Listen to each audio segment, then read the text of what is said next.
Chaque dimanche, Arsely Bing se rend à la messe. Au cœur de Zagreb, elle retrouve de nombreux compatriotes philippins, de plus en plus nombreux à venir travailler en Croatie pour compenser le départ de centaines de milliers d'employés.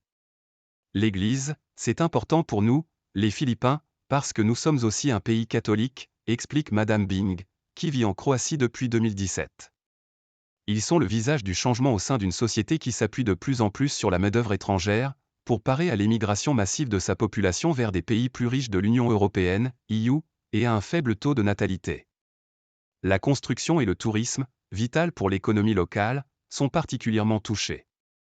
Selon les prévisions de l'Association croate des employeurs, HUP, le pays pourrait compter à la fin de la décennie entre 400 000 et 500 000 employés étrangers, soit un quart de la main-d'œuvre. Ces dernières années, la Croatie a donc vu arriver de plus en plus de travailleurs du Népal, d'Inde ou des Philippines. La Croatie est membre de l'UE et fait partie aussi de l'espace Schengen.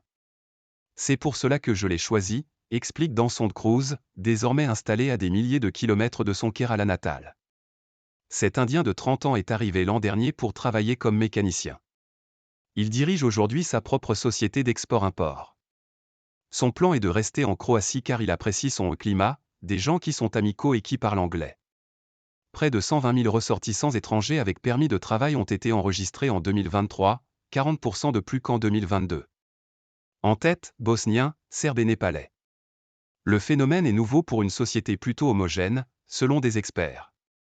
À la différence de pays qui ont connu tout au long de leur histoire l'expérience de la diversité culturelle, comme la France ou la Grande-Bretagne, la société croate rencontre pour la première fois des groupes très différents, explique Dragan Bajic, sociologue à l'université de Zagreb. Danger de ségrégation.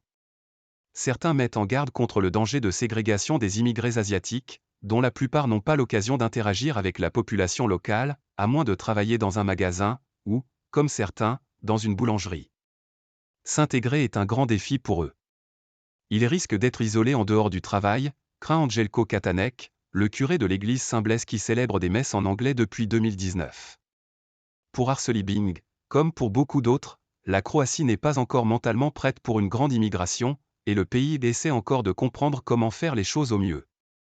Le gouvernement s'apprête ainsi à changer la loi sur les étrangers pour mieux réglementer l'hébergement, l'apprentissage du croate et le fonctionnement des agences d'intérim, dont le nombre a explosé.